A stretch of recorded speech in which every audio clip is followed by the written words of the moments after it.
Surat crime બ્રાન્ચને વાહન ચોરીના ગુનામાં એક મોટી સફળતા મળી છે, જેમાં ભરૂચના અંકલેશ્વર જીઆઈડીસી પોલીસ મથકે નોંધાયેલા લક્ઝરિયસ ફોર્ચ્યુનર કારની ચોરીનો ભેદ ગણતરીના કલાકોમાં જ ઉકેલી નાખ્યો છે। પોલીસ તપાસ દરમિયાન નવસારીના ગ્રીડ પાસે આવેલા ખોડિયાર મોટર્સ ગેરેજમાંથી ચોરીની 2 કાર મળી આવી હતી।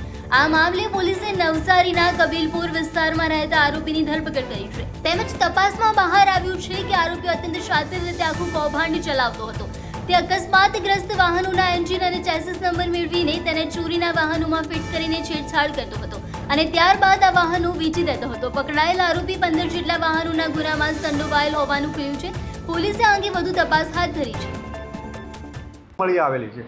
સંજય અને એનો ભાઈ અતુલ અગાઉ પણ ચોરીના વાહનો સાથે નંબર પ્લેટ અને એન્જિન નંબર ચેસિસ નંબરમાં ચેડા કરવાના ગુનાઓમાં પકડાઈ ચૂક્યા છે અને બંને ભાઈઓ રીઢા ગુનેગાર છે।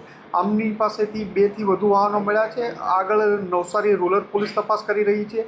40 લાખથી વધુનો મુદ્દામાલ આમની બંને ભાઈઓ પાસેથી રિકવર